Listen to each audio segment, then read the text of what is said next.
Hello and welcome. Before I get to the introductions, I would like to take this opportunity to welcome you all to the Sanctuary Sports sponsored Sons of Liberty pilot show, Beer, Football and Bollocks, where the guests shall talk just about that, beer, football and bollocks, but preferably not their own. Right, let's start the show. I have some very interesting guests with us today and Derek. So introductions. First up, we welcome on the far right there, Mr. Haggis himself, Graham Pritchard. Graham's originally from Bonnie, Scotland, and claims his most favourite of all Sunderland seasons is autumn. 1987-88 championship winning season, where the Black Cats smashed the league to return to the second tier football. He swapped out the Hebrides for Hades, now hailing from Arizona. Graham has played an integral part in the growth of Sunderland supporters groups throughout North America for several years, and we would like to welcome him to the BFB studios. Welcome, Graham. Woo! Was that the Bollocks of which he spoke earlier? That is the Bollocks. Yeah. That is it there. Yeah. Up next, Jesse Birch, Mr. Hollywood. Jesse's no stranger to the glitz and glamour of Hollywood, which is why he was attracted to Sunderland AFC. Having started his acting career in 1998, he is featured in such movies as The Thing, Flight Plan, A Good Day to Die Hard, and that comedy classic, Evan Almighty.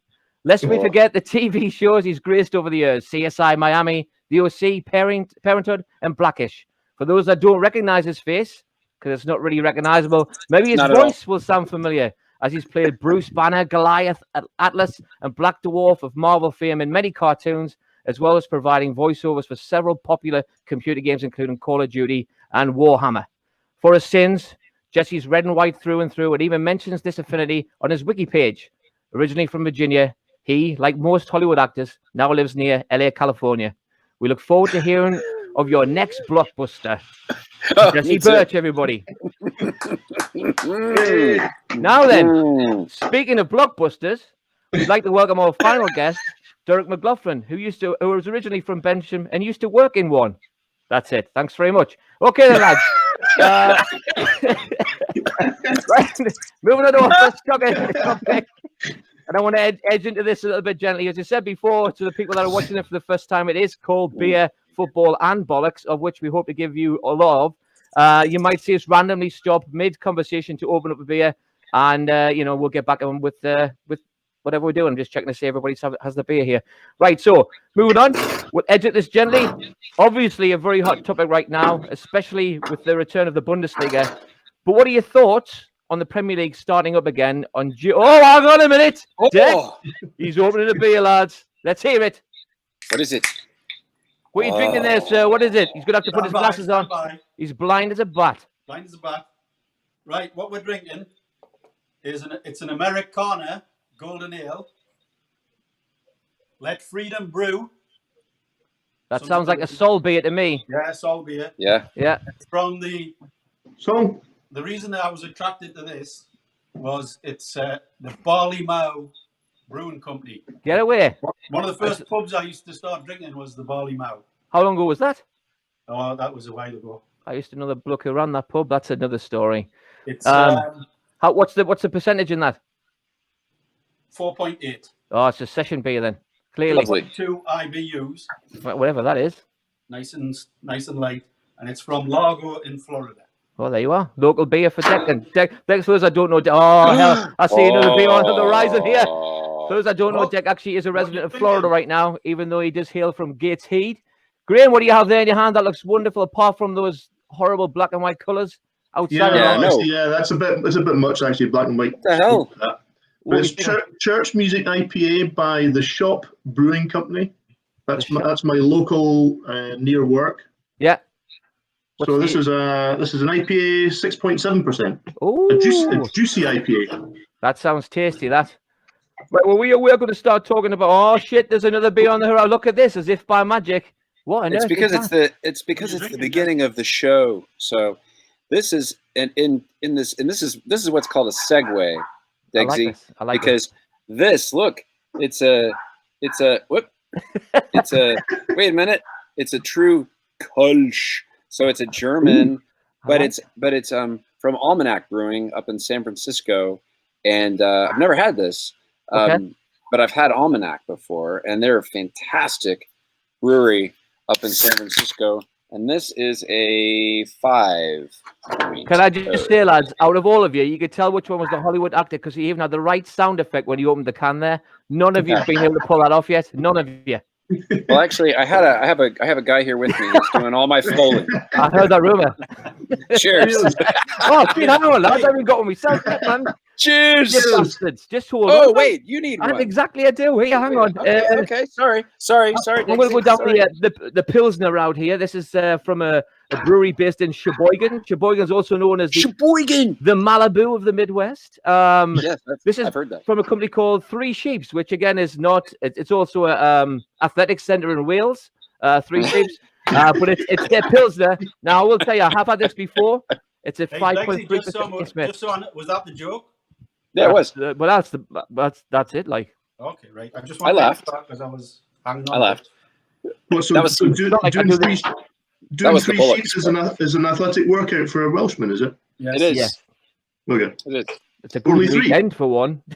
Hello to Hang on. Jesse, you ready? Yeah. Oh, I got covered in it. Oh, that was all right. That was pretty good. Right, so here That's we pretty go. good. So now we can say cheers. This beer. Yes. Can you see it? What's wrong with it? It's got a bloody The TARDIS TARDIS. on it. I see it, aye. All right. Oh, there's a TARDIS on it. If it's on your glass, Yeah. you're retardus. That was another, Oh! that's another joke. Sorry. Right here. Cheers, lads. Good health. Cheers. Bottoms up. Cheers. Hey. All right, then. Oh, that's lovely, that. Right, back to this hot topic. Oh, that was worth the wait. Bundesliga started up. Mixed reviews. Everybody's wanting to see football again, obviously. But obviously, the other bone of contention is no one in the stadium for obvious reasons. COVID-19. But with that in mind, again, lack of atmosphere, that kind of thing, and the players have already, come out and talked about how difficult it is to get out and perform in that kind of environment. We've also got to consider from an English standpoint that the Premier League's starting back up again June 17th, and the Championship follows suit on the 20th.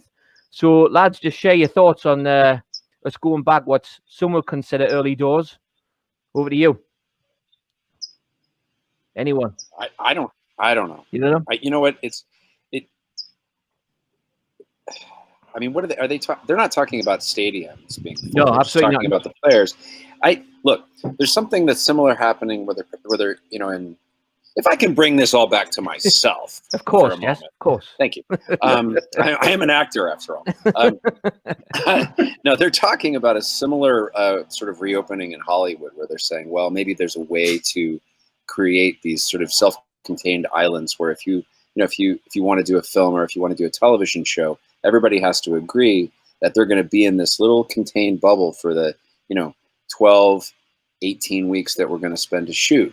So if there's a way to sort of keep that group kind of closed, I don't really see an issue with it. But you've got all these people who are, they're interacting with their families and all that. That said, if we have flattened the curve, as everybody, has talked about, and England has the national health, and if the hospitals aren't overwhelmed, I don't necessarily see the harm. I mean, we're not talking about packing stadiums. So, and these players, not everybody is a $1 million to $3 million a week players, right? So that some of these guys are journeymen. They need to earn a living. They got a family. So that's a couple of points. I don't know. What the hell was that? Is someone throwing somebody down the stairs there? Did you hear that? No, so my microphone is right by my beer. Oh, listen to that. That's your, is that your metal leg, or are you just getting aroused there? I was setting it on my table. Sorry about that. I will remove my beer to some other location.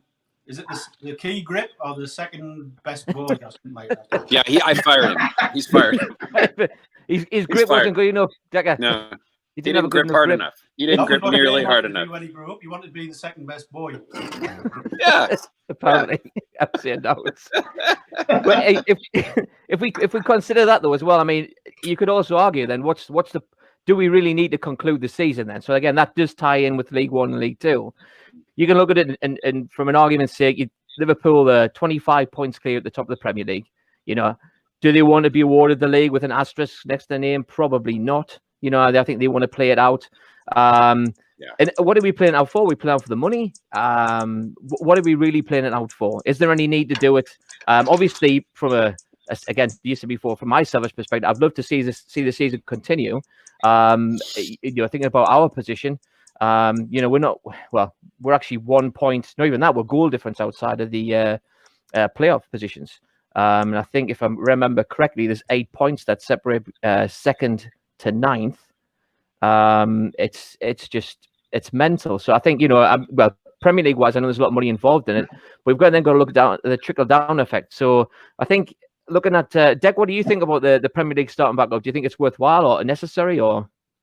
Yeah, well, I mean, even though it's more cut and dried in the Premier League with Liverpool, like, I mean, I don't think it would be a big issue in giving them it, other than all the other, the Man U supporters and all that. They would hate it. They'll just, they'll hate it, but they'll also they'll put that asterisk, the poorly effect, as I call it. Yeah. They'll just make our life a misery. So, and then of course you've got the relegation, which isn't as clear cut. So I think the ideal is to finish it. I've got no real concern about the Premier League. The players have got, and the clubs have got plenty of money. They'll be tested inside and out. And I mean, but even then, I think the problem they're going to have in the Premier League, if you look at it, they're already saying Liverpool, because of the fear that whatever they do, there'll be thousands of Liverpool supporters will go to any home games, that their home games have to be played at a neutral ground. But I don't think that's going to solve anything. No. For those wondering at home as well, Jesse's actually basically rehearsing for the new movie Invisible Man 3. He's actually just freaking disappeared completely from the screen. So we're hoping he might rejoin us soon. So going on with that as well, Graham. So you think about, what Derek was just saying, adding to that. How do you think, and then obviously adding to what Jesse said before, how do you think that's going to impact League One and League Two? With the players, the financial implications of that as well. How do we get that restarted? And then we know, although, reading the stuff today, there's going to be a decision made by the EFL next week whether we go back or not. So what are your opinions on that? How do we can we get it restarted? Is there a way of doing it? I know there's various opportunities that have been presented. So what do you see as the best way forward for us going forward to have this season concluded successfully? I honestly think that the only fair way is that you restart the season and play out the remaining games, and that should go across all the leagues. It has to. Yeah, I get the whole financial implications, and a lot of clubs can't afford to play the remaining games. A lot of clubs are losing players already. But then, can you not go into this and say, well, okay, you might have reached this point in the season, so take away the whole virus thing. You might have reached this point in the season and be struggling to field a team anyway, right? With losing players to injuries and whatever, right?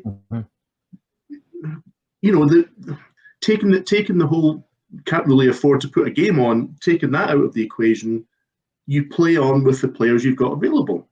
There's got to be some workable way to achieve that.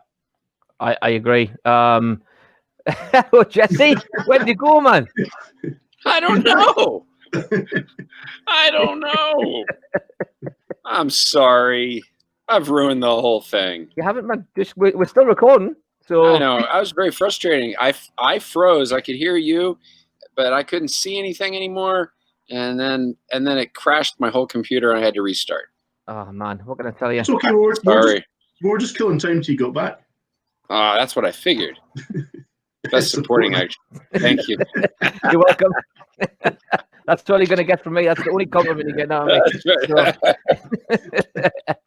No, but you're right. I mean, we've looked at these different connotations here as well. We've got the points per game model that's being put forward.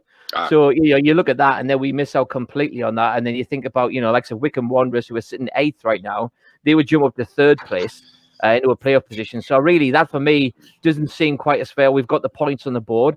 I feel bad for a club like Doncaster. You think Doncaster's got 2 games in hand over us? They win both their games, and they go into a playoff position.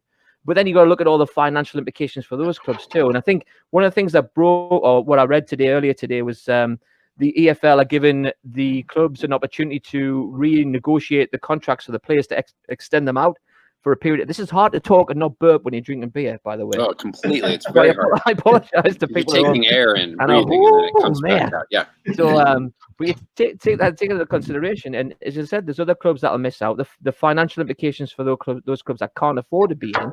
And if you think about it, if you're going to try to be fair, and this is something that we talked about offline, was that, Coventry 5 points clear at the top. A game in hand over most of the teams around them anyway. So let's say, for argument's sake, they win that game, they've got 8 point clear, right? So let's just let them get promoted. And then after that, you've got realistically 8 teams after that. And I'm actually even not even including Ipswich in that, because I don't see there's any point. Ipswich sits in 10th place, 36 games played, 52 points. If you think about where 36 games was, 59 points, 7 clear points ahead of them. And then, so if you look, as I said, Doncaster up over, you've got an 8-team round robin opportunity. I think he's gone again. He's disappeared again. Poof! He spent too much time on in Vegas and some of those freaking magic shows. I think. The worst thing is, I think he contractually has to leave. Keep disappearing. He can't burp on camera. Oh, right. Well, here he is again. Hang on. Holy shit! You can hear us, but couldn't see us. The whole time, I heard what you said about me. Yep. But I was gone. Yep. Work like change now. Anyway, I like the Tranmere idea, but the Tranmere plan. Yeah. So, have you read about that, Graham? The Tranmere plan? Yeah. I was going to say. I mean, I'm not even looking. I'm not even looking at where Sunderland would end up. The thing for me is we weren't good enough to get there, in the course of the season. For me, the season had tailed off to a point. Okay, it's not going to happen before they shut it all down. So I'm not looking at what permutations give us a chance of actually achieving something, because we weren't good enough. Yeah. But I think, and I know this is not realistic because we are Sunderland after all. But the thing that strikes me is that season after season after season, at least until we were relegated from the Premiership, we pulled off these escapes. And that doesn't necessarily mean that we were going to go on a tear, and start winning games there at the end. But who fucking knows? And the thing is that the reason I like the Tranmere plan is that it offers that points plus average. And if that means we're still out of it, then we're still out of it. But the game itself is weird, and any team can beat any other team on any given day. Yeah. And I think it takes into account that sort of unknowable aspect of the game. I mean, when we had Poyet in charge, how many was that? So it's like it's points, but it's also I forget what they called it. Kind of it was like this average based on how your team has behaved at certain points in the season in past years or something like that. If I'm understanding it correctly, 3 seasons. Yeah. So it felt more representative, even though obviously every team is different, and but it just felt like a little bit fairer. I get what you're saying, Graham, because I understand. We didn't absolutely storm this season so far, but which we should have. If we've any aspirations to get absolutely we should have. I mean, it's a fucking total disappointment. Yeah.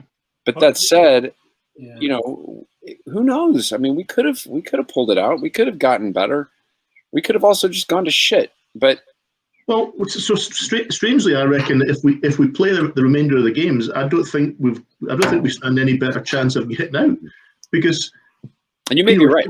It's been said before that any team coming up to Stadium of Light, that's their Wembley. I mean, this is their chance to shine. They're gonna play their hearts out, and we haven't got that. We haven't got the players to play their hearts out. Yeah, I can't think of. That's the whole problem, is you don't know, do you? I mean, that's you don't, and I can't think of more than a couple of players that really feel, seriously devoted to the team. who I mean, will look at the remaining I haven't season and seen say, it. okay, that I'm all in. I just can't think. Yeah. We just don't have the character. I think the past few weeks we've actually been obviously doing the talk-ins live on Facebook. That's a good plug there for some of the former players, and a lot of them actually have basically alluded to the fact that we don't have 5 Kevin Balls in the team. We don't have 6 Luke O'Niens in the team. That kind of thing. The people that would, I mean, I actually really enjoy. Luke O'Nien's not the best player in the world, but he wears his heart on his sleeve. My favorite player. That lad is Sunderland through and through, and I'd love to player. see. I'd love to see people have the same mentality as him. The stuff he's doing, the work in the community, and I mean, I think I mentioned this as well. But a silly story, the kind of caring lad that he is. He'd not long since moved to Sunderland, and his neighbours around him had invited him round for Christmas dinner. Pardon me. And rather than it was 3 neighbours invite him, then just turned 2 down. He went to all 3 houses and had 3 Christmas dinners. Basically, that's probably why he was shite on Boxing Day. To be fair, but it just goes to show you what kind of a lad that he is. That he cares and he does the right thing. He plays hard, and again, and he reminds me a little bit of a Gary Hours of old. The other lads will remember Gary Hours from his commitment levels. Again, that's their best impression. He used to have a great scissor kick, if you remember, the Gary Hours scissor kick. I mean, you know what I mean? You had the Cruyff step over and the Gary Hours scissor kick. It was fantastic. Detail, the Cruyff step over in slow motion. Exactly. Fair enough.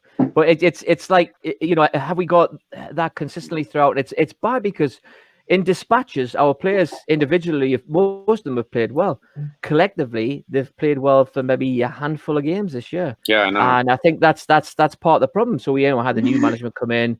I know we've kind of segued this or digressed into something else, I should say. But it's looking at that, and again, going back to your point, do we have enough to get us out of this division anyway? Graham, said your point. Yeah, I mean, if it's over now, it's not Russell Crowe. Have you just noticed? By the way, for everybody, it's not Russell. Oh shit! Hang on. He's opening a beer. How long did it take you to realise? I'm sorry, I was in mid riff there. I didn't want to interrupt. But at the same time, my glass is empty. I'm sorry. I'm going to hurry up then and catch up. That's okay. That's okay. Now this beer may be shite. Okay, go. Go for it, Jesse. Maybe shite. Maybe shite. It may be shite. This is a Stone Brewing Buena Vesa. It's a lager with lime and salt. That already sounds horrible. There's no Now the reason I bought this is because Dogfish Head. Hang on. Oh, the bastard! Isn't that again? Good. Who did the growl there? I got a different guy. I thought Dave just came there. I wasn't sure. No, the reason I bought this. Now this is a lager. It's only a 4.7. But the reason I bought this is I had a Dogfish Head that's called Sea Quench that's fantastic, and it's also a lager with lime and salt. And I thought, okay, all right, and I really like that beer. Legitimately, it's a fantastic beer. But this one, I thought, all right, this is Stone Brewing's chance to sort of see if they can do that. So I'm going to give it a go. Stone Brewing. Yeah, Stone Brewing. They're from San Diego. They're everywhere now. They're everywhere. I'm sure you can get them where you are. I mean, they're like. Yep. That's funny you should say that, because going back to Three Sheeps, they're also available everywhere. Typically, you get the IPAs, but I mean, the IPA business now is very, very competitive. There's so many. I know. IPAs. IPAs are I'm a little burned out on IPAs. Honestly. I used to hate them. Graham, I was going to say Graham turned me onto them. Thank you, no, Graham. I like them. don't get me wrong. I like them. I just I like them, but I've started to want a good brown. Just a good simple brown ale. That's not gonna right. So, Graham, before you come on, I'm going to tell you, I had a good brown before you came on. I was just sitting there. I had a ringing in my ears. I see what you did there. I had a ringing in my ears. I went upstairs, took a shit, come back down. The ringing had gone. I've no idea what happened. But I explained to the lads, I think that I was that much full of shit up to here that my ears were hurting. I have no idea. I'm throwing it out there. So Anyway, This is is it decent? It looks good. this is it's not as good as the dogfish head. Okay, it's got a good head there. Would you like to comment on that? No. Okay, fair enough. Oh, hang on, there's another beard report. As if that looks good. I like that What is it? artwork on that, like. I like. You Was know it what? Hey Dude? You know what? Can I before you say anything? We're in like this renaissance of beer label design right now. Yeah. The beers are fucking beautiful right now. I mean, they're fucking gorgeous. Okay, now continue. Please continue. Brilliant. Oh, the Jack, he's put his glasses on. Yeah, this is from the Almond Brewing Company in Orland Beach, Florida. Like almond, like the nut. Almond, like Almond. Great, like the hospital, Oh, Great Ormond Street. O-R-M-O-N-D. Ormond. Ormond. Oh, Yeah. That's what I said. all right. It's called The Dude. The Dude. I like that. That's Oh, good. as in the dude. As in like the Dude abides. In the big Dude abides. Lebowski. Yeah, Yeah. brilliant. And it's a White Russian milk stout. No. Ooh. Oh, are we here, man?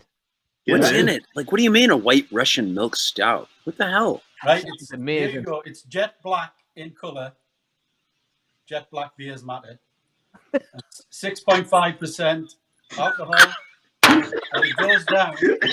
No. It goes down as smooth as a freshly oiled lane, which is not what you're thinking about, Dexy. I hope you're gonna pour that out. I want to see it. Oh, he should. No, I mean pour it like in a glass. You're gonna pour it in a glass, yeah? I kind of get the. Hold on. There you go. What Let's is see it. What's the matter, Dexy? What's the matter? I'm actually reaching for one of my glasses. I'm just like Oh, okay. be your best pause. Oh, yeah. Oh, look at that. That was that 10% or something. That looks good. That's lovely. That's a strong one. That is like. Oh, that's lush. If you you wonder why my face is so red, it was 93 degrees here in Milwaukee today. Never heard of. Oh my god. 93. I walked out and I spontaneously combusted. These are 3rd-degree burns. These. Yeah, I can tell. I can see that. Jesus. Damn. Okay, It's a lot like Mackerson. To say Mackerson Stout. Yeah. Oh, hang on. Oh, I remember. Oh, ooh. I've never had this before. It's called Set List. See And what, it's a- see what I'm talking about? Look at that. Good design. Phenomenal. Look at that. It's beautiful. Good design. What's the brewery? Yeah. It's Eagle Park Brewing Company. It's a new brewing company to the Lower East Side of Milwaukee, and of course, there's a lot of competition here. Oh, damn it! I opened it over there. It made a big noise. That's okay. I heard it. Smells fantastic. What kind of beer is it? What kind of beer is it? It's an IPA. So What's the alcohol? It is 6.7%. I All think. All Hold on. I don't want to turn the camera on as I'm pouring it. Look at that. That's that. My dad would go nuts at that. Sorry, Dad. No, but they're supposed to do that. I went and toured the Sierra Nevada company, and they actually said, and because you taste at the end of the tour, it's fantastic. They give you like all the beer you want. It's fantastic, and they said you actually should pour the foam big because Hold it up. Because that's where the smell is. And it releases more flavour as well, doesn't it, Jesse? Yep. Yep, That's what they said. Yeah. It's what? It what? The head was thick as a doctor's sandwich. It is. I was going to say I'm half an inch at best, but that's a different story. That's the meds. Hey, it is the meds. I'm saying now, right? But listen, I don't know if you can see, but over my left shoulder here, my dad's made an appearance. I've got a full-size statue of my dad just here. You can see it. Yeah, look. I can't. You have to hold it up better. You're blind. You're very small, Degsy. Well, that's it's actually your name. Good enough. That's my problem. I want to make it. I wish I could make this full screen, but I can't. No, you shouldn't, because you probably lose it again. So anyway, hang on. No, I'm not going to touch it. Yeah. Completely lost the plot here, but that's all right, man. So anyway, Sorry. we were talking about Luke O'Neill. We were talking about. Oh, that's my favorite player. He is my favorite fantastic. player. He is fantastic. So he's taking all this. He's taking all this. Yeah, cheers. He's taking all this shit on the Sunderland message boards. He's taking all this shit because from people going, oh well, he's got a good attitude, but he's not that good. It's like, Just shut the fuck up.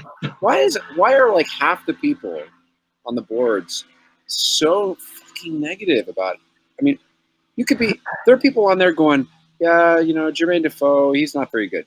Yeah, Super Kevin Phillips, he's, he doesn't score every game. It's like, I swear, every single player we've ever had has at least 50% detractors on the message boards. It drives me nuts. It drives me crazy. That SMB, I don't go on it anymore. It's too. I hope we didn't ever have a fight on there. What was your handle on there? Dr. Socrates. Oh, I remember you. Oh, shit, here we go. I do. Counselor. I do. Dr. Phil. Hold on. Yeah, I do. Jesus. You are Russell Crowe. He's not Russell Crowe. He is Russell Crowe. Which movie? You know what? It didn't hit me until like just now. But have you met Almighty. Have you met Russell Crowe? Not the fat Russell. No, I haven't. I haven't. I'm the fat Russell Crowe. No, you do look like him. That is fucking crazy. That's all right, because Decker looks like Russell Grant. So yeah, just saying. Right, anyway, hold on. Let's go back to what sorry, we're getting completely off track. Oh dear. So what is this Be a Football Bollocks all about? Well, we're doing pretty well so far. We've talked a lot of bollocks and drank beer. Not very much football. So so again, to look at the players, like as I said, we're stuck in this position here, and really, do we have enough about ourselves to get out of where we're at? Do we have enough I want to say integrity in our players? Do we have enough fight in them? We've got a lot of players who are coming to the end of their contract who really don't really have to do much else. You think about Derek's namesake, John McLaughlin, who could leave at any time. I mean, for me, he's a championship player, probably top 7, top 8 championship player. Yep. Fantastic backup goalkeeper for the Premier League. I mean, that's where he's at. So we could lose him tomorrow. So there's other players who are kind of like, well, do I risk it and go out there and get hurt or injured and lose that opportunity to advance to the next level? We have other players who are in that category too. We could have believe it or not. Well, we could have a whole separate category about Sunderland goalkeepers, because we continually produce really outstanding goalkeepers. I don't know what it is about this club, but we really do. I mean, exactly. Well, we need them. I mean, they get a lot of practice. If we'd had John McLaughlin in the championship season, we wouldn't have got relegated. I think so. Yeah, no question. He's fantastic. It's absolutely one of the most valuable players we have. He had a bit of a rocky road earlier, but I think those players are good enough by a long way to get out the League One. But if they're in the right circumstances, I don't care. It doesn't matter whether you're in the Premier League, the Championship, the First League One, or a pub team. If the thing's not together from top to bottom, it isn't going to work. And there's something not right still in that club from the top to the bottom. Yeah. How the players are contracted, it must be something to do with it. What goes on inside, there's just a lack of togetherness. I don't know what it is. I know, having talked to some of the upper management of the club, who shall remain nameless, they were very disgruntled at the types of contracts that some of the players had already been given prior to their arrival. I mean, I'm thinking about the younger lads more than anything, but a lot of the lads who they've brought in since have also fallen foul of a similar situation with regards to length of contract, renegotiation thereof, that kind of thing, extensions. So realistically, we're back to scale. Although it was identified as an issue going into this new regime, they've kind of, in certain aspects, repeated history themselves. They've actually, allowed contracts to get themselves wound down to where they are now, and we could be in a position where, we don't really have to go on about it, but maybe we could talk about what was evident in the Sunderland Till I Die Netflix series. You think about the Josh Maja situation. My God, I mean, again, this hindsight's always a wonderful thing, but Jesus Christ, man, we spent all that money on Will Grigg, and then we let that young lad go, prospect, who we could again give him a little bit more money. I get what they're saying. We're not being held by ransom. But not being held by ransom and then paying an absolute country ransom for a player who's worth shit. Yeah. I can't work that out. It's not hindsight, Degsy, because No. we said it at the time. Just pay him the money. Pay him £1 million. Pay him £1 million Yeah. to stay for 6 months, and we would have been out of that crappy Yeah. league. I think he would have got. I mean, again, he had some good games and bad games, but you never knew. Sorry, you always felt confident he was going to score in those games. You always felt confident. 2-3 chances he would notch one at least, and I think that's what he had. That was about him. We've had other players like that in the past. We talk about. We'll go back as far as like Gabbiadini, right? Gabbiadini, raw. First touch wasn't always brilliant. You knew what you were going to get from, but if you give him 3 or 4 chances, he was going to score one of them for sure. So again, similar situation with this lad. He put himself about a bit. Could have done it with a bit more meat on him. I think he probably would have got that anyway eventually. But what a waste. And again, we look back 2020 and all that kind of shit. But it's such a, and we look where we are now. And I feel bad because I do think there are lads in the team that genuinely try to play hard for Sunderland. And it isn't easy to come to a club the size of ours when our fans are already in this. We're in this. We're a club divided. Is what we are, because we've got fans who are for Donald and against Donald, and that trickles down through the team. And it's like, you appoint a manager to get rid of Jack Ross. Was it the right thing to get rid of Ross at the time? The jury's out on that now, and you see Parkinson come in. Apparently, Parkinson's a good manager in his own right. And so it took time. And then we had a good vein of form for 6, 7, 8, 9 games, and then we went to shit again for 4 games. But it's finding that balance, and again, it's easy for us to say, but we're not playing Premier League football anymore. We're not playing Championship football anymore. We're in a league where you have to fight for games, and even just talking back to like some of the lads who we've interviewed, former players, we've got to make sure no matter who we have in the team that they're up for that fight. And I think we collectively could go down that training ground and pick 11 players that are full of fight. They might not be the most skillful players, but we could pick some big, hard bastards that will go on the field and play, who were good enough to play football for Sunderland, and who will go out there and win us games. And I think that it's that difficult in choosing between a flair player, skillful player, and that person that's going to grind out a result for you, So, again, like Derek, I think we've got a squad good enough to get us promoted. I thought that at the start of the season. The results have said otherwise. That would suggest that there's not a bond in unity. And I go back, and again, I keep going on about this stuff, but talking about the promotion, Graham's favourite season, 87-88 season, when they got promoted from Division 3 as champions, there was a unity and bond in that team that they weren't the best players collectively, but they played well as a unit, and they played hard for each other. And I think that's what we're lacking. We've got some people who are journeymen who want to look at their next contract somewhere else. You've got others, the likes of Luke O'Neill, who are really for something. And then you've got others who are just coming for like a paycheck and or seeing out their career in some respects. Yeah. So anyway, I don't think we're going to fix that, but I have got, what happened here? I had a request that came through. Let me see. What? A request? Yeah, a request. Yeah.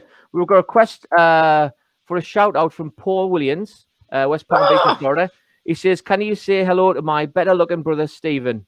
Although he lives in Ponteland, he is still way cleverer than me and can drink more beer and all. That's what it says. So, good. It didn't really say that. I was just taking the piss because Paulie doesn't like when I say that about his brother. So, Stephen is by far the way the nicest of the two brothers. And he's the nice one, isn't he? He is the nice yes, one. He is the nice one. I mean, he is the nice one. I mean, he is like. So, I don't know his brother, but I already know that. Yeah. No, he is like so. No, and then I love Paul.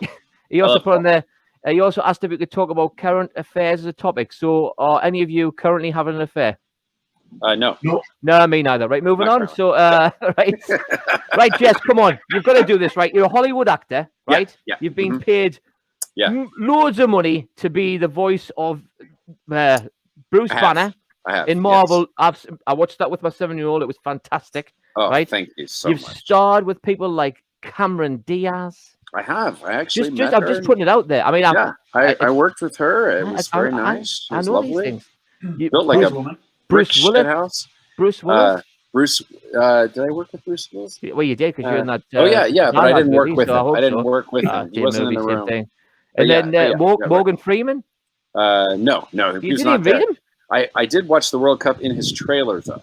Oh, fuck off. Name drop. I watched his trailer from the World Cup. That's right. Anyway, so, oh, God. Yeah, we did. We were told you better get out of here if he shows up, but he wasn't going to show up. Fair enough. So all that said, right? I know you do a good Scottish accent. I know you do a good Cockney accent. I know you do a good Irish accent. Yeah. But we even tried when we were out. So just those that people don't know. Yeah, we went just together out in Santa Monica. We tried to coach you in how to speak like a proper Sunderland Mackem, where you gone kind of Mackem, and it was horrible. But now is your chance to put all that right. All right. That's about all I can do. Fucking hell. No, fuck it. Fucking hell. Fucking hell. Oh wait. Away the lads. Away the lads. Hang on a minute. Hang on. Away the lads. Yeah. It's right there. Away the lads. Sit down a second. You're gonna embarrass. I am gonna embarrass you because I've got a 7-year-old daughter just to come. She can do it better than me. She's gonna come and she's gonna say, "Dinner Treadner's like." Hang on, just come here a second. I want you to say, "Dinner Treadner's like." Oh, this is gonna be terrible. For those people at home, again, Dinner Treadner's like. We're going PG all of a sudden. Come over here, babe. We're going PG all of a sudden. It's my little girl. She's about to go to bed. Hey, Blythe. Hello again. Dinner Treadner's like. Dinner Treadner's like. Say it again. Oh. Awesome. Dinner Treadner's like. Right, there you are. Spot on. That's awesome. really good. Awesome. Have some of that. Go. On your there bike. You are. Thanks, Blythe. Yeah, she's Blythe, a 7-year-old. A 7-year-old. 7-year-old destroyed you. But I want to point out. I am not being paid right now. Oh, it's another beer. Holy shit, here it goes. What are you thinking? Sinister side. Well, like Sinister side. Looks a bit foresty. It does. It's beautiful. Again. Look at that design. I know. That's gorgeous. Yeah, look at this. Look at this. Look at that. Look at the effort that went into that. Yeah. That's beautiful. It's a collaboration between the Shop Beer Company and a brewery called Surly Brewing in Minnesota, believe it or not. Oh, you didn't go for a local one then? That's a bit disappointing. But, both of mine were California beers, so I don't know, but whatever. You do you, Graham. And this is a DDH. DDH? A DDH IPA. That's illegal. Double dry hopped. Oh, look at you. Graham's a bit of a connoisseur when it comes to beer. So 7.2%. All right, that's good. Double dry hop. Yeah, double dry. I thought that was a Breaking Bad DDH. Yeah.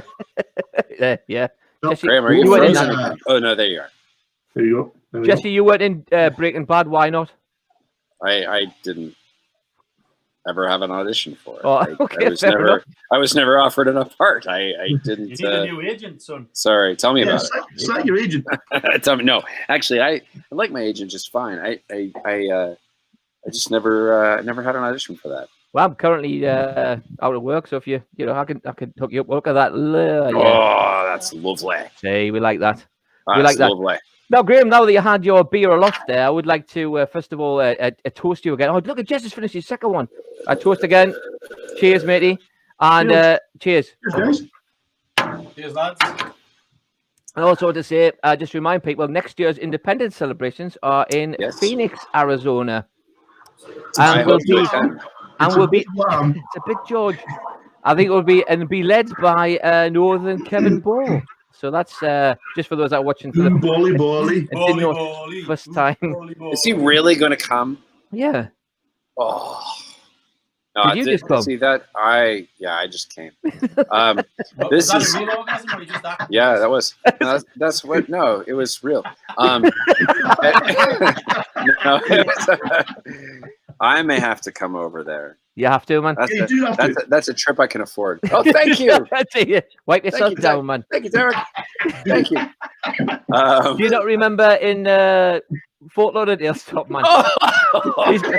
Hang on, why are yours by the side of your computer, Graham? Come on. Those are way too convenient. That's what I'm saying. Where's your lotion? No, we're not going to ask. Jesus Christ, man. So, right, anyway, moving on. Do you remember? So, in the independence celebrations, we were singing to Wonderwall, "You're My Kevin Ball." Do you not remember? Oh, you're my Kevin Ball. It was brilliant, and anyway. So, current state of the club is, in one word, what? Shite. Shite. Graham. Shite. mess. Total mess. It is. Like, we're talking about our favourite players. Anybody any funny stories, Graham? Well, go on then. You keep mentioning the third division season. I'll tell my funny stories from that. So this was basically the one season. I was working in London at the time. Me and a mate used to go to a bunch of games. So at the time there was a whole bunch of teams that were kind of based in and around London. Okay, there was like Fulham, Southend, Gillingham, Aldershot. You know, all easily reachable from London, right? Yeah. Watford. I don't believe we ever saw a kickoff, right? Me and my mate. We never caught the kickoff, right? We're in the you pub. arranging the internet to get in? Right. We're in a pub before. We're in a pub before the game. Have we got time? Yeah, let's have another one. We're going. So, like, so Fulham, right? We're coming out the tube, going to the Fulham game, heading towards the ground. We hear this cheer go up, so we start kind of sprinting a bit more, and it's like slosh, slosh, slosh, slosh, you know, belly full of beer. I thought you were pissing everywhere. Okay. Blame the beer. We get into Craven Cottage, and we're 1-0 up, and we go, who scored? And somebody turns around and says, Marco Gabbiadini. And we look at each other and go, who? So that was like his second game. We had no idea we'd signed anybody called Marco Gabbiadini, right? Oh my God. Another one was it Southend? I think it was Southend. So again, we arrived like 15, 20 minutes into the game. And they actually put us in the wrong end, despite the fact that I'm wearing that scarf, right? I've got that scarf on, okay? They stick us in the home end, right? So I'm watching the game and my mate's going, Graham, what? I think we're in the wrong end. I'm going, what? What do you mean? Right? So we're already 1-0 up. We realise we're in the home end, not the away end, because we can now see all the Sunderland fans at the far end, right? Oh no! So we go to the front and we get I think it was a cop rather than a steward, and explain that we're in the wrong end, right? So he says jump over this wall. Well, this wall is like 2 foot, right, to get from the stand onto the pitch. We clamber over that. We're being led down what is another kind of main end of home fans, right? Did you get a game? Eh? Did you get a game? Yeah, I should have. Oh, you might have, right? I'm just trying. So we're walking past all the home fans. Sunderland scored their second, so we're like, we're getting dogs abuse from over here, right? Can't hide the scarf. Yeah, no, I still have the scarf on. So we get to the Sunderland end. So we basically missed 2 goals, right? We ended up winning. I think it was 4-1, but we'd missed like 2 of the goals. Oh my God!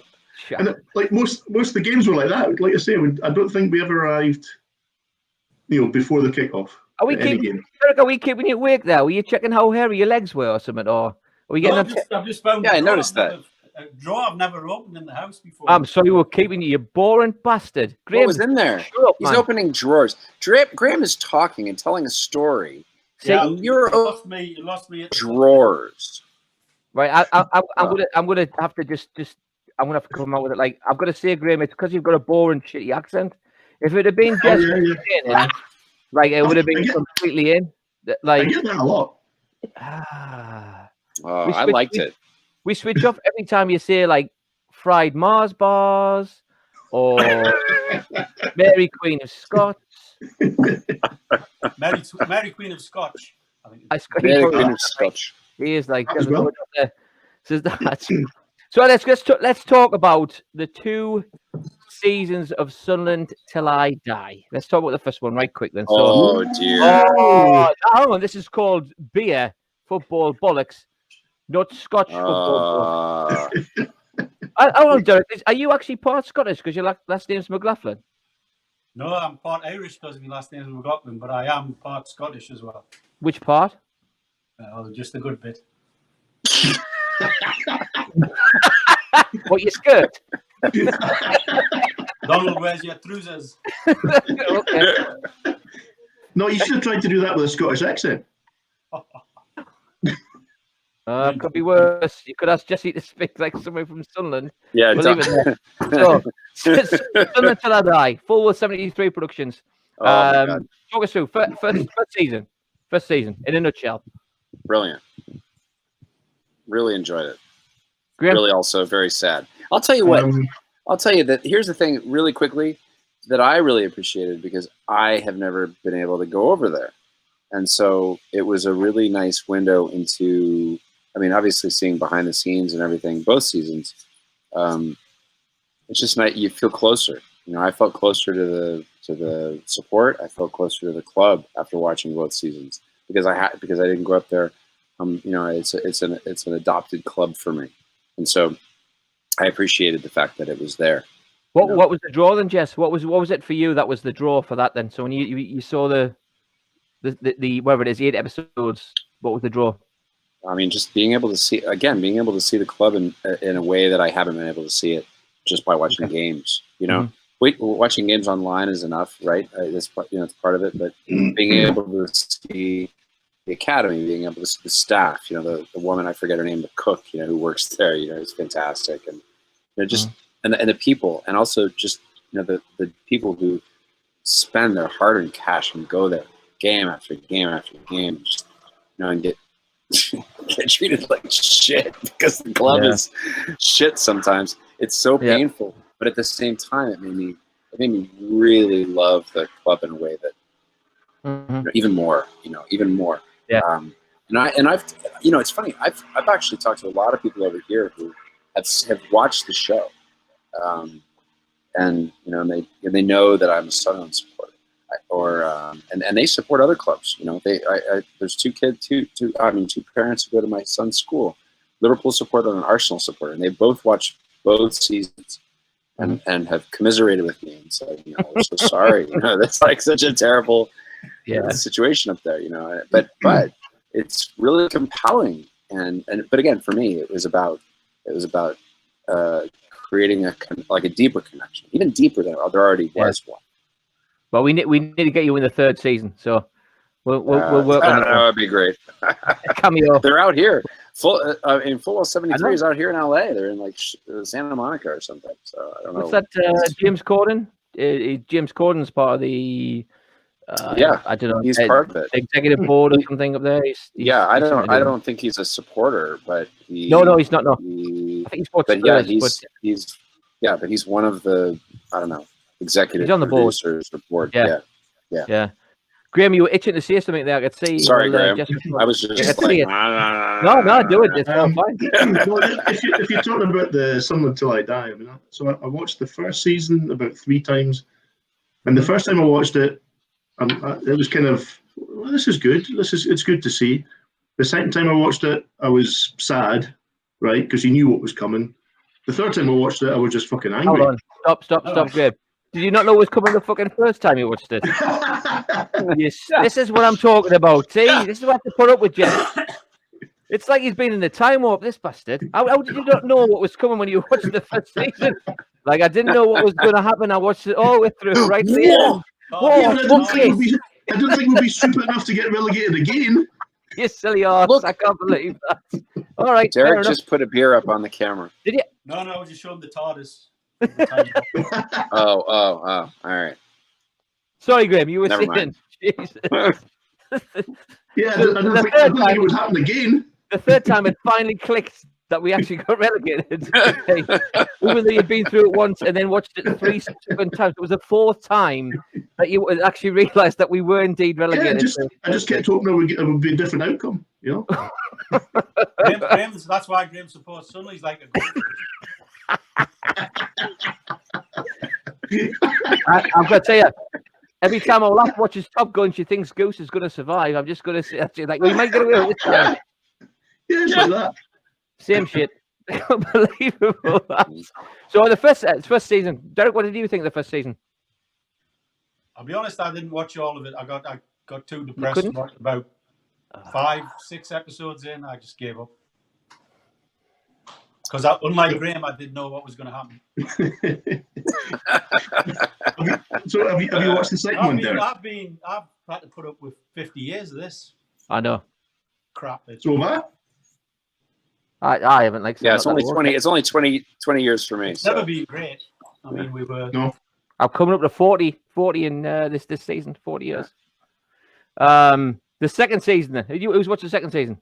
Did you watch it, Jack? Right. Okay. Well, Jack, you did well. I'm not going to tell you what I think of it. You can tell me what you thought of it. So compared to the first one, I've only watched it once though.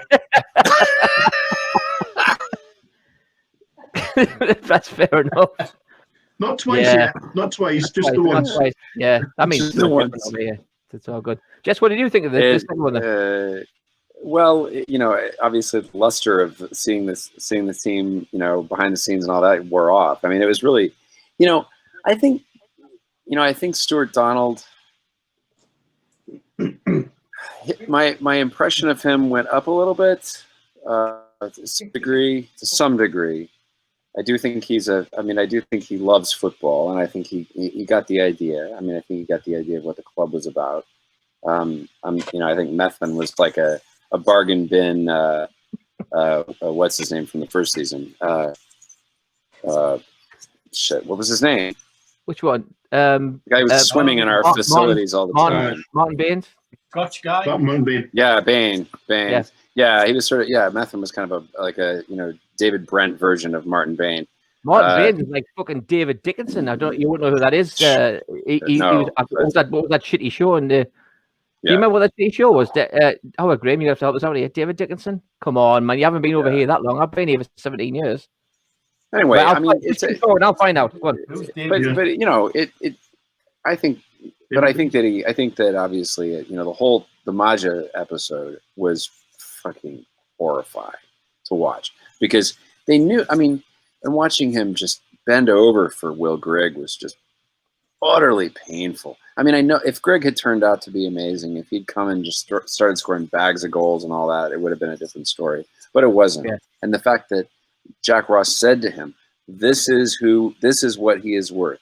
This is the level that you shouldn't go over." And he went way over that, but wouldn't keep Maja. It just boggles the mind. It was so painful to watch, and knowing how everything worked out, it wasn't nearly as illuminating or interesting, and it was just mostly sad. Yeah, it was. I didn't enjoy the second season at all. I don't think I actually watched it all the way through.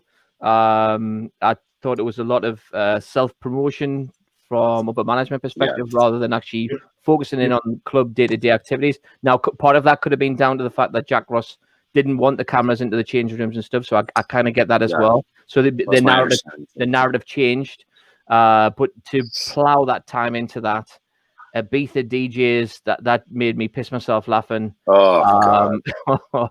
Oh man. But just so you know, David Dickinson used to run. Was a host of a show called Bargain Hunt in the UK. Oh, I know exactly who that is. Right, this. Yes, like mullet hair. Yeah, that's the one. How did you know? The American on here. How did you know? And you don't know. Yeah, I know exactly. I know exactly what you're talking about. Big quaff, lots of tan, lots of gold jewelry. Yeah, that's him. Yeah. I'm glad you know. You must have done your research on. Maybe even played a character like him previously. Who knows? So, anyway, so something like that in a nutshell. First season, wonderful, great recruitment tool for Sunderland supporters in the States specifically. I've had a lot of people come up to me again, even when now living in Milwaukee, we have the Milwaukee Mackems, which is the flag here behind me. Nice. We actually use that as part of our recruitment. Watch season 1, but not season 2. And they kind of get the passionate understanding because it really was fan-centric. Or city-centric, where you could understand how it was the heart and soul of the city. So it really was more about that. But anyway, second season, not so much so. But we're going to just talk or move, kind of segue into Sons of Liberty topics. So we have, unfortunately... Whoa. Is that being number 3, sir? Being number 3. Congratulations. The rules were that we have 2, but if you exceed that, I'm more than happy to participate. We can indulge. Yes, we can indulge. Hang on. We can. Wonderful. That was a nice open. Oh, spill out. No. No. You gonna tell us what it is? No. Okay, Lift a guess. Lift it up with a guess. fair enough. Moving on. He's going to Well, get his before Gregory's I on. believe Mr. Williams asked for a shout out. He Yes. did. This is a Miami original. Havana Lager Suave. Ooh. Suave. Ah, Well, like the what shampoo. kind? Like the shampoo, 5.2% alcohol. What is it? What kind of? It's just a can of beer. Havana Lager. What more do you Oh, want? it's a lager. Oh, a lager. Okay, It's thank a you. lager. Lager. I'm It's a pint of lager. I'm all mate. better now. Nice and smooth. So, From uh, Miami. well, The Innovation Brewery in Miami. I've only got a little bit left, so I'm going to have to help myself to another one. Jesse, next time we're going to have to bring more Like a provisions. Yingling type. I will. I have to bring more beer. Yeah, I definitely that brought. You lager. said 2, and I brought did say 2. But again, we're kind of like, well, we've actually been on for just under an hour, I think, right now, because Graham was Yeah. obviously ridiculously late. I could mention something about Robert the Bruce being ridiculously late too, but we won't go there. So, and the rest is history. So, anywho, Why you went to Robert the Bruce and not the Bonnie Prince Charlie? Because Bonnie and him are not the. where does Clyde come into this? I thought we weren't talking about. I thought we weren't talking about politics on this. We weren't going to talk about politics at all. We're not. Yeah. We refuse to. So why No, are you bringing up all these British past kings and shit? Let's talk about Saul for a second. Let's do that. Let's do that. I want to. Let's just talk about that. Sons of Liberty. So, for those people that are wondering what this Sons of Liberty is all about, like, come on, Sons of Liberty. How the hell? It sounds like a. Diggsy, what's Sons of Liberty all about? Let me tell you, Jesse. Let me tell you, right? Please do. It really sounds like with some sort of. Oh, everybody's disappearing now. They're all going for a piss. Oh, there. Oh, sorry. There it is. Oh, he's just putting out. Yeah, no, the flags are all pointing the flags out. See, Yeah. the Sons of Liberty. So, long story. Decker was doing the same. He's doing the same. But he's gone. He's like gone. He's completely gone. He fell off Oh, there the he chair. is. Welcome back. Wee. It's Wee. we're French. It's no, it's a long story. Not really, but I'll sum it up very quickly. It was a gathering of the minds. We decided that we wanted to start a supporters group in the US for fans of a different mindset. There we go. Looked at all different connotations on how do you do this, and I'm all about logos. Those who don't know that I was heavily involved in the other supporters group in North America, involved in like generating names and all that kind of stuff too. So anyway, it comes back to this, and we originally came up with after I'd left that the other group, we originally come up with the Real American Mackhams RAM, like, which sounds completely ridiculous now that I see it, but at the time. And as we're going through, and again, I like to have a look at different designs and stuff, and we looked at connections to the club. We came up with Saul. Saul, typed in Saul in Google, and it comes up with Sons of Liberty. And I'm looking, going, Sons of Liberty, the red and white striped flag, rising against tyranny, you know, all this kind of wonderful things. We have our own independence celebrations now, and obviously we've designed a flag now that has the snake on there, which was Don't Tread on Me, which we've changed to Dinner Treading Us Like, which is what I said before. Dinner Treading Us Like. But it was really a tongue-in-cheek kind of approach to offering a different kind of experience for supporters here in the States. I will say this, and it's very come by our, so bear with me. I'm not a tree hugger. Not that I have anything against them. Trees are beautiful. I haven't shagged any yet. But I've got my eye on I've got my eye on a birch outside. Holy shit. I've got those who don't know, Leslie's last name's Birch. Okay. We'll leave it there. Why did Birch? And I am outside, by the way. I am sitting outside. Jesse, Birch was the first tree that come to mind. Some subliminal messages coming in here, and I'm like, no, it's okay. It's okay. I like the look of that. So. There's no shame. There's no shame. No, it's all good. So, but yeah. So we came up with this idea of a group, and it's all about camaraderie. I'm going to use the word brotherhood, although we do also have female members as well, so that's cool. who are also part of the affiliate program that we have. So we've done really well in the first year. We almost hit 100 members. Our online presence has gone crazy. We're now interviewing players nearly every week, former players, as part of the shutdown stuff, and providing hopefully entertainment for fans at home. Certainly nostalgic. Graham is our biggest fan. Graham, just talk about for a second, because I don't think I could actually pack all that passion into. Yeah, go on. And I'm not just saying this. I genuinely mean this. It's work at the moment for me has been difficult. Right, there's been ups and downs. I'm involved in a shit. Amusement park. It feels like it. It does feel like it sometimes. Yeah.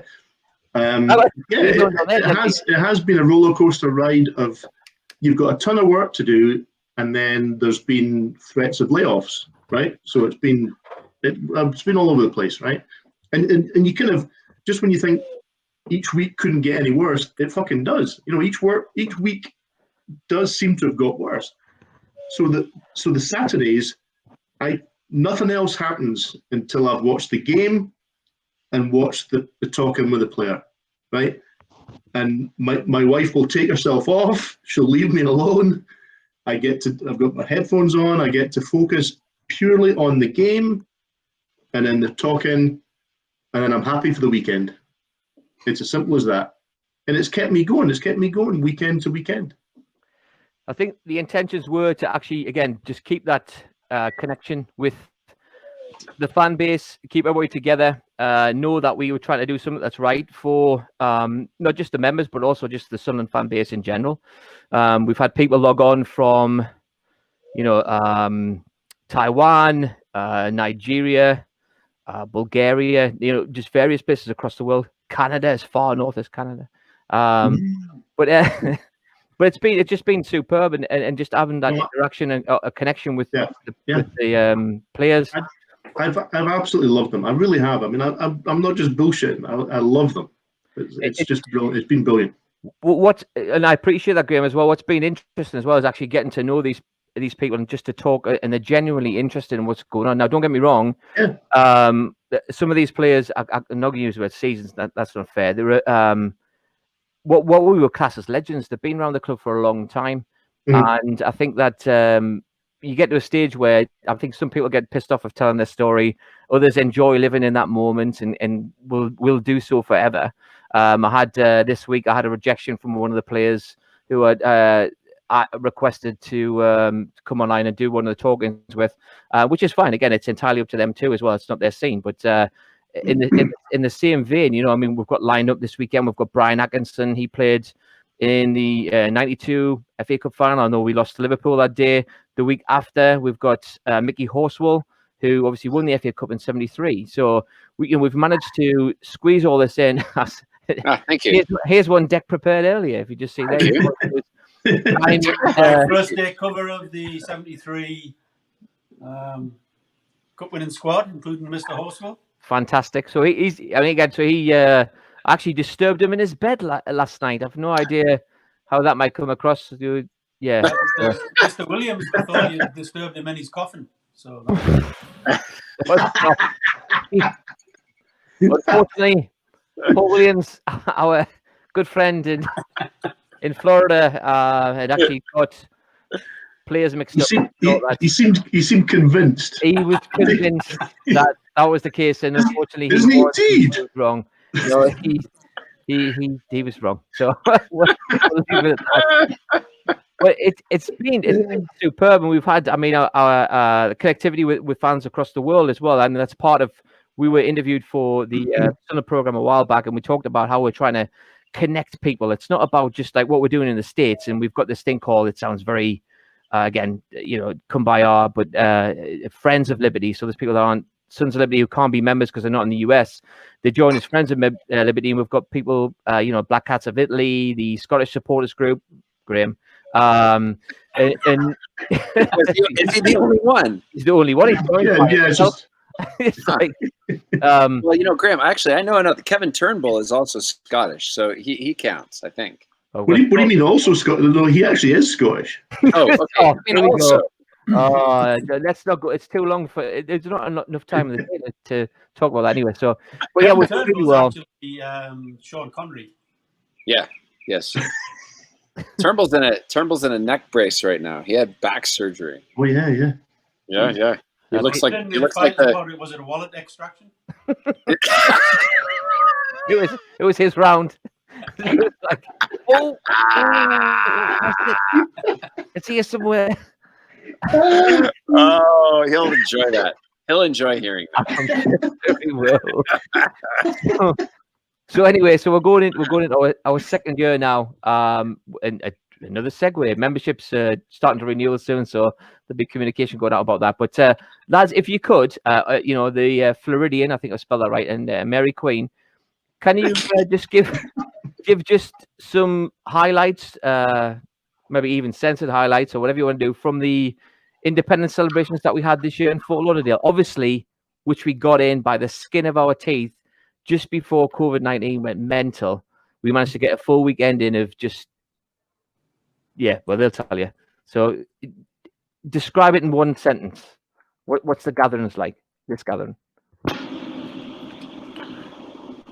It sounds like Jesse just took off there, didn't he? Yeah.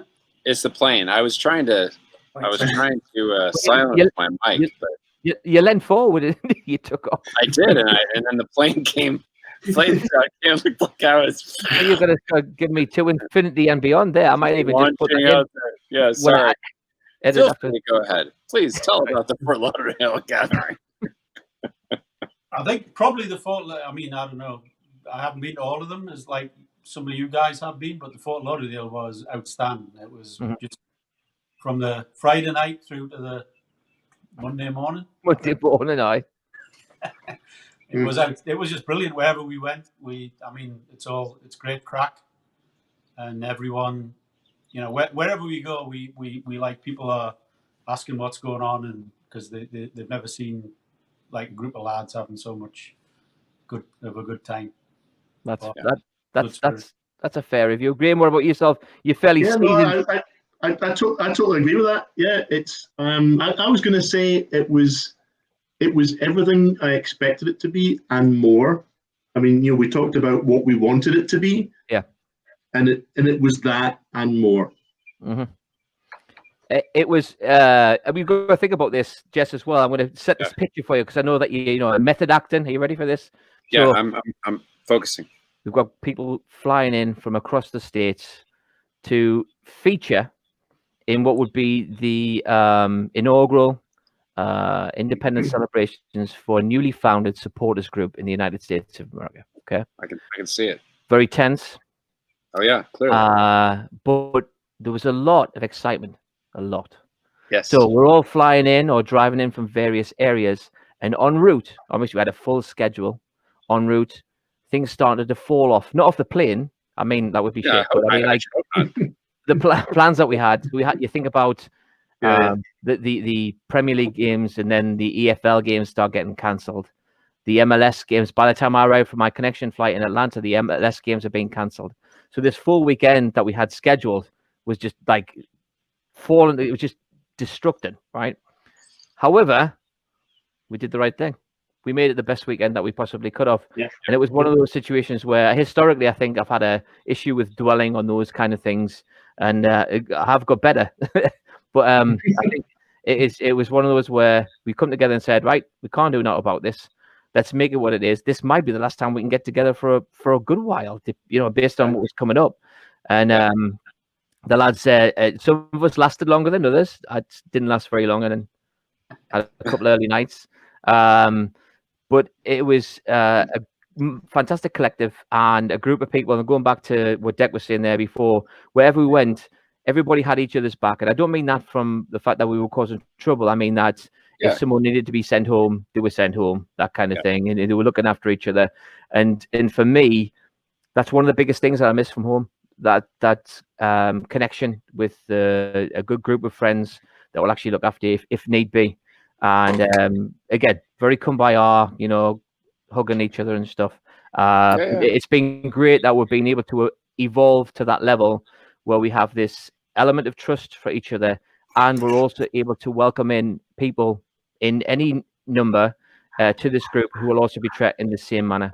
And I know that's kind of a very solemn way to come up. Can I just say, you're talking about sending people home. I wish somebody had sent me home earlier on the Friday night. No, we had Graham.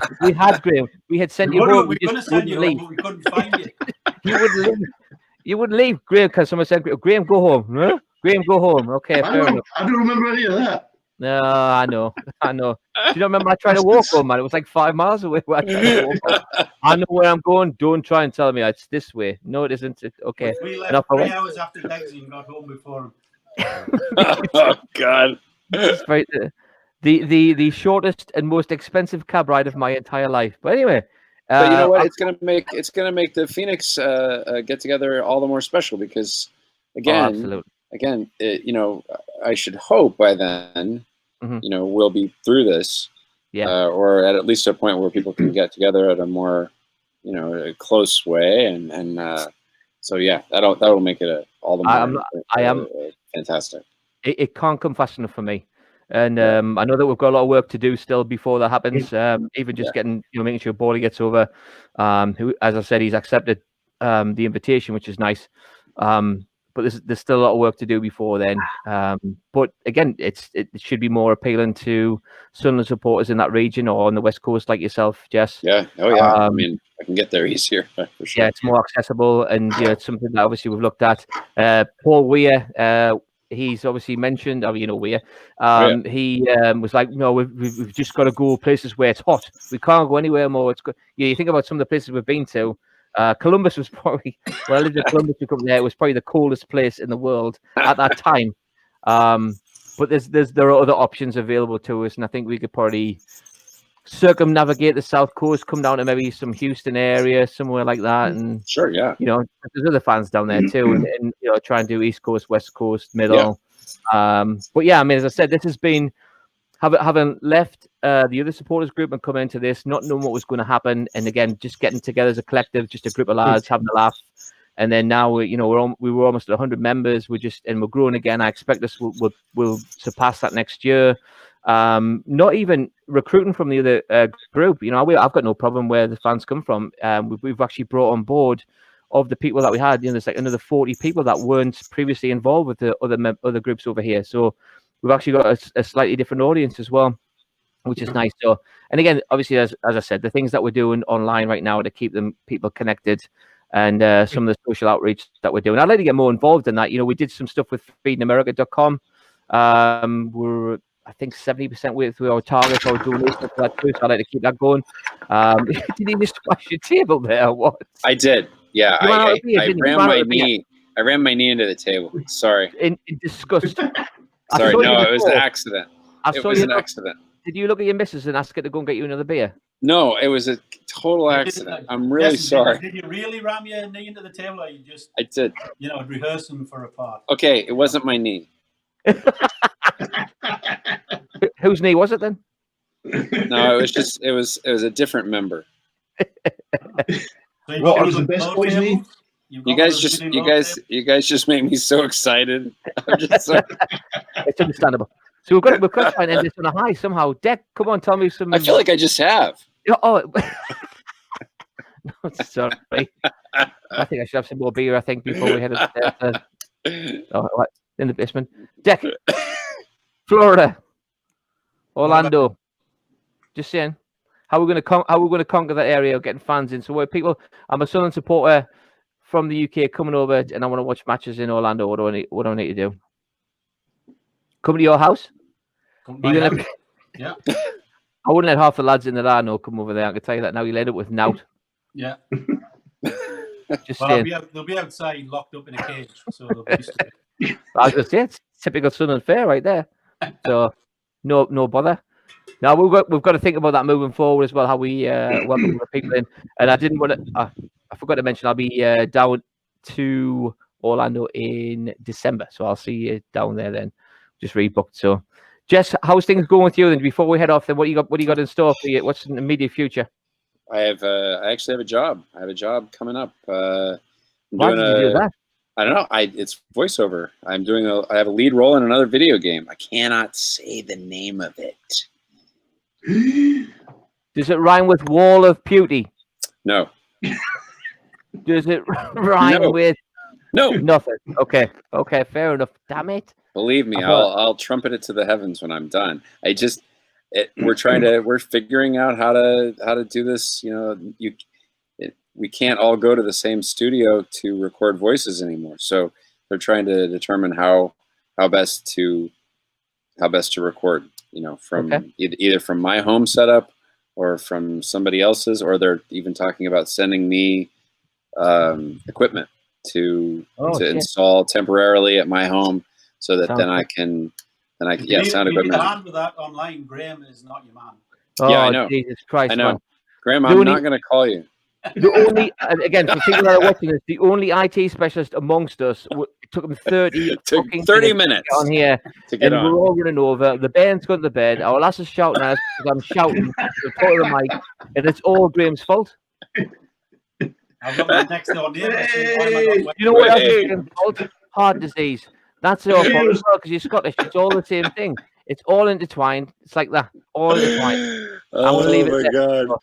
But anyway, so I think it might be as good a place as any. Now, when I switch this off, I'm not going to keep you up, but I think it might be a good a place as any to kind of wind down here. But again, gents, this was the pilot, so I think it's went reasonably well. I'll watch it back Quite tomorrow. well. It might be completely shit. Who knows? Nah, it's gonna be great. But I don't care anyway because it was good fun, and I really appreciate your time and camaraderie and company more than anything. So I want to say thank you for making this happen. Thanks for setting up Sons of Liberty, and look forward to many more years. Can as I part of that just group. say, said by a true Academy Award nominee. I'm just going to leave I it see at that. I saw Look at that. that. From your mouth to I'd like God's to ears. I'd like to thank. They love me. They They really love love me. me. Really love me. Anyway, before we go, favorite all-time player, Deck. Favorite all-time player, Charlie Hurley. Oh. Charlie. Right, fair enough. Graham. Jimmy Montgomery. Oh, I forgot about that, man. I wish I hadn't. So there's another story there, but again for another time. Oh, here he is.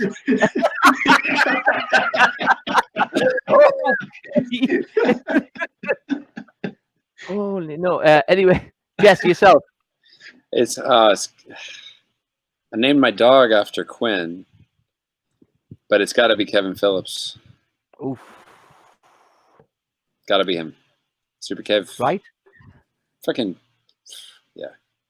Yeah, I get that. I can't answer it. I haven't got one. it's hard. It's Really? very hard. That's very hard. Well, I have. But I can't say it No, because I come on, Dex. do the talkings each Yeah, week. come on, so I'm like, Dixie. No, come on. No. You gotta have hang one. on. Understand? I can't have any prefaced alliance or allegiance with a certain player when I'm interviewing other people because it'd be like, oh well, he doesn't really like me. Oh, You reckon? yeah. No. Come You can. So- I think even As they a have fan, a even as a they fan, have a you can have a player that they favourite like. Yeah, Michael Parkinson thought Muhammad Ali was the greatest boxer ever, but didn't stop him interviewing Frazier. Aye, but Michael Parkinson's There you a go. little bit different level to me, though. To be fair, like You're our Michael No, no. Parkinson. Andy's tall, so I throw that in there. My favorite all-time player is probably, I'm going to say Julio Arca. Ooh, yeah. Yep. Julio. Yeah, I mean, again, massive affinity towards Gabbiadini because again, he was when I was a kid. I love Colin Pascoe, but Julio Arca's epitomized everything that was about the club. He worked his arse off, and Yeah. that's if I was to be a player, I'd like to be like him. great player. Oh, Great attitude. Great player. Yeah.